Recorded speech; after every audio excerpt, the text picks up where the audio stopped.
ನಮಸ್ತೆ, welcome back to my channel. ಇವಾಗ ತುಂಬ ಹಬ್ಬಗಳು ಬರ್ತಾ ಇದೆ. ಚಕ್ಲಿ ಮಾಡಿರ್ತೀರಾ. ಈ ವಿಧಾನದಲ್ಲಿ ಒಂದ್ಸಲ ಚಕ್ಲಿ ಮಾಡಿ. ಯಾವತ್ತೂ ನಾನು ಮಾಡೇ ಇಲ್ಲ ಅನ್ನೋರು ಕೂಡ ನೀವೇನು ನೋಡ್ತಾ ಇದ್ದೀರಾ, ಇಷ್ಟೇ ಚೆನ್ನಾಗಿ, ಇಷ್ಟೇ ರುಚಿಕರವಾಗಿ, ಇಷ್ಟೇ ಚೆನ್ನಾಗಿ ಶೇಪು ಬರುತ್ತೆ ಮತ್ತು ಕ್ರಿಸ್ಪಿಯಾಗಿ ಬರುತ್ತೆ. ಎಲ್ಲದನ್ನು ತುಂಬ ಸರಳವಾಗಿ ಸ್ಟೆಪ್ ಬೈ ಸ್ಟೆಪ್ಪು ಎಲ್ಲ ವಿಧಾನನೂ ಹೇಳ್ಕೊಟ್ಟಿದ್ದೀನಿ. ಖಂಡಿತ ಈ ವಿಡಿಯೋನ ಎಲ್ಲೂ ಸ್ಕಿಪ್ ಮಾಡಬೇಡಿ, ಆದಷ್ಟು ಸೇವ್ ಮಾಡ್ಕೊಳ್ಳಿ, ಪ್ರಯತ್ನ ಮಾಡಿ.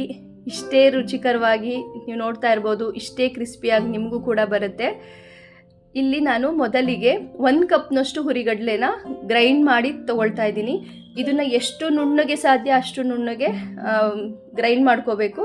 ನಿಮ್ಗೇನಾದರೂ ಅದು ಒಳಗಡೆ ಕಡಲೆ ಹಾಗೆ ಉಳಿದ್ಬಿಟ್ಟಿದೆ ಅನಿಸಿದ್ರೆ ಒಂದು ಸಲ ಅದನ್ನು ಫಿಲ್ಟ್ರು ಮಾಡ್ಕೊಳ್ಳಿ. ಇಲ್ಲಿ 1 ಕಪ್ಪು ಹುರಿಗಡಲೆಗೆ 3 ಕಪ್ನಷ್ಟು ಅಕ್ಕಿ ಹಿಟ್ಟನ್ನ ತೊಗೊಳ್ತಾ ಇದ್ದೀನಿ. ಅಕ್ಕಿ ಹಿಟ್ಟು ಮನೆಯಲ್ಲೇ ತೊಳೆದು ಮಿಲ್ ಮಾಡಿಸಿರೋದಾಗ್ಬೋದು, ಇಲ್ಲ ಔಟ್ಸೈಡು ಶಾಪಲ್ಲಿ ತರೋ ಅಕ್ಕಿ ಹಿಟ್ಟಾಗ್ಬೋದು. ಅಕ್ಕಿ ಹಿಟ್ಟು ಚೆನ್ನಾಗಿರಬೇಕು, ಅಷ್ಟೇ ನೀಟಾಗಿರಬೇಕು. ಇದನ್ನು ಒಂದು 2 ರಿಂದ 3 ನಿಮಿಷ ಏನು ತುಪ್ಪ ಎಣ್ಣೆ ಏನೂ ಹಾಕೋದು ಬೇಡ, ಡ್ರೈ ರೋಸ್ಟ್ ಮಾಡ್ಕೋಬೇಕು, ಬಿಡಬಾರ್ದು. ಆದಷ್ಟು ಸಣ್ಣ ಉರಿನಲ್ಲಿ ಈ ರೀತಿ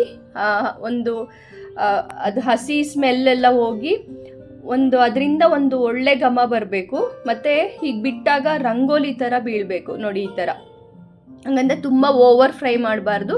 ಒಂದು 2 ರಿಂದ 3 ನಿಮಿಷ ಬೆಚ್ಚಗಾಗಬೇಕು, ಹೀಗೆ ಆರಾಮಾಗಿ ಬೀಳ್ತಾ ಇರಬೇಕು, ರಂಗೋಲಿ ಥರ. ಆ ಥರ ಸ್ಟೇಜ್ವರೆಗೂ ಫ್ರೈ ಮಾಡಿ ಇದನ್ನು ಕೂಡ ಕಡಲೆ ಜೊತೆ ಸೇರಿಸ್ಕೊಳ್ತಾ ಇದ್ದೀನಿ. ನಂತರ ಇಲ್ಲಿ 4 ರಿಂದ 5 ಸ್ಪೂನು ಎಣ್ಣೆನ ಬಿಸಿ ಮಾಡೋಕ್ಕೆ ಇಡ್ತಿದ್ದೀನಿ. 2 ಸ್ಪೂನು ಎಳ್ಳು, 1 ಸ್ಪೂನ್ ಖಾರದ ಪುಡಿ, 1 ಸ್ಪೂನ್ ಜೀರಿಗೆ,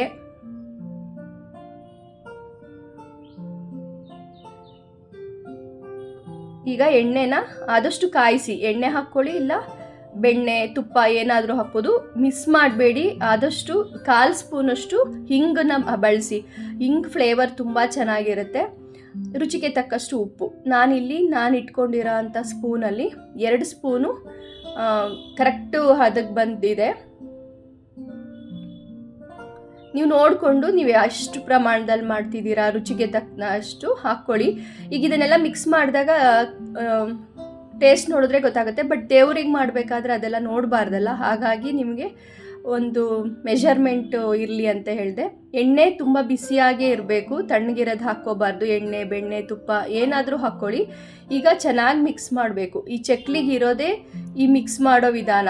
ಫಸ್ಟು ಎಣ್ಣೆ ಬಿಸಿ ಇರೋದ್ರಿಂದ ನಾನು ಕೈಯಲ್ಲಿ ಮಿಕ್ಸ್ ಮಾಡಿಲ್ಲ, ಸ್ಪೂನಲ್ಲಿ ಮಿಕ್ಸ್ ಮಾಡ್ತಾ ಹೋದೆ. ನಂತರ ನೋಡಿ, ಈ ರೀತಿ ಎಣ್ಣೆ ಮತ್ತು ಅದಕ್ಕೆ ಹಾಕಿರೋ ಅಂತಹ ಉಪ್ಪು, ಖಾರ, ಹುರಿಗಡಲೆ, ಅಕ್ಕಿ ಹಿಟ್ಟು, ಎಳ್ಳು, ಜೀರಿಗೆ ಪ್ರತಿಯೊಂದು ಎಲ್ಲ ಭಾಗಕ್ಕೂ ಹೋಗಬೇಕು. ಹಿಂಗು, ಓಂಕಾಳು ಹಾಕ್ಕೊತಾರೆ ಕೆಲವರು, ನಿಮಗೆ ಆಪ್ಷನಲ್ಲು, ಇಷ್ಟ ಇದ್ದರೆ ಹಾಕ್ಕೊಳ್ಳಿ.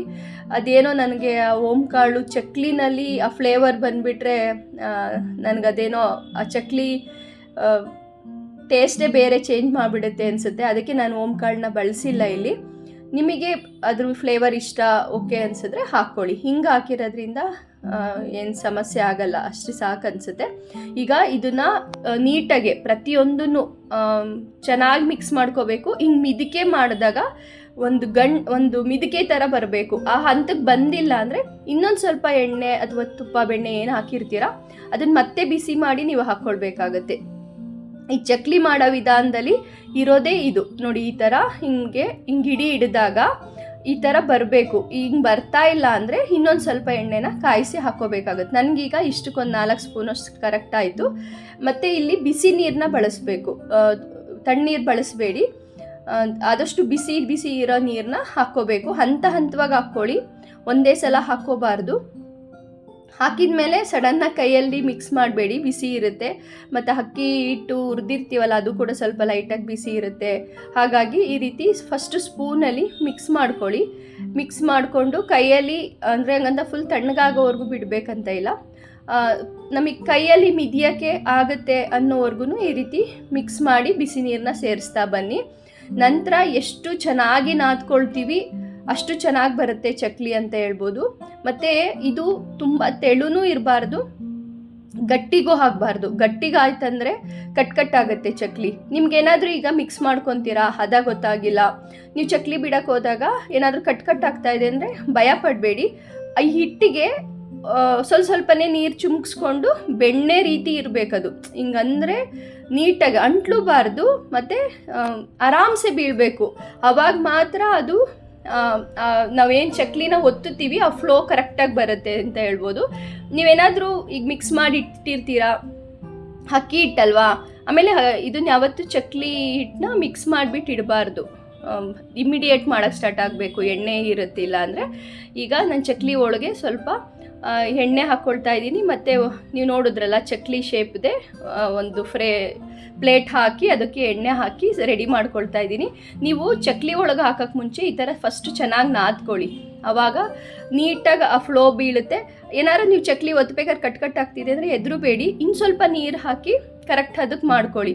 ಅಂಟಬಾರ್ದು, ತೆಳು ಆಗಬಾರ್ದು, ಗಟ್ಟಿ ಇರಬಾರ್ದು, ಬೆಣ್ಣೆ ರೀತಿ ಇರಬೇಕು ಅದೊಂಥರ. ನಾವು ಚಕ್ಲಿನಲ್ಲಿ ಇರೋದೇ ನಾದ್ಕೊಳ್ಳೋದು ಮತ್ತು ಕರೆಕ್ಟ್ ಹದ.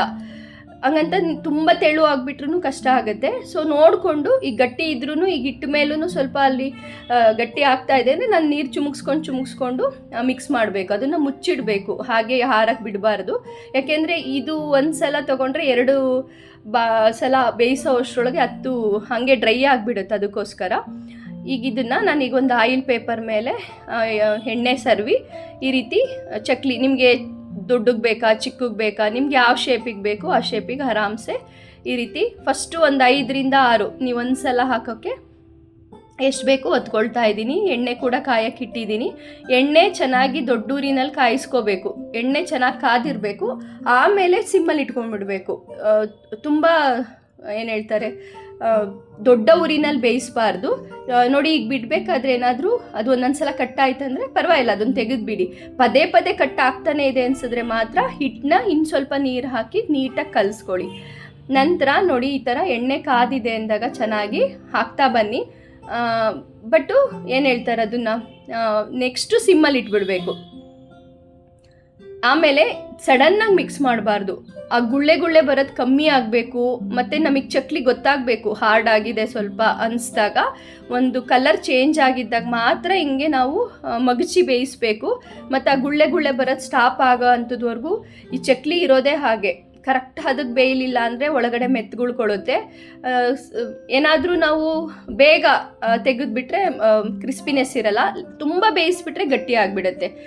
ಹಂಗಾಗಿ ನೋಡಿಕೊಂಡು ಈಗ ಹಿಂಗೆ ಹಾಕ್ತೀವಲ್ಲ ನೋಡಿ, ಈ ಸ್ಟೇಜ್ವರೆಗೂ ತೆಗಿಬಾರ್ದು. ಅದಾದಮೇಲೆ ಆ ಗುಳ್ಳೆ ಬರೋ ಸ್ಟಾಪ್ ಆಗೋವರೆಗೂ ಬೇಯಿಸಬೇಕು.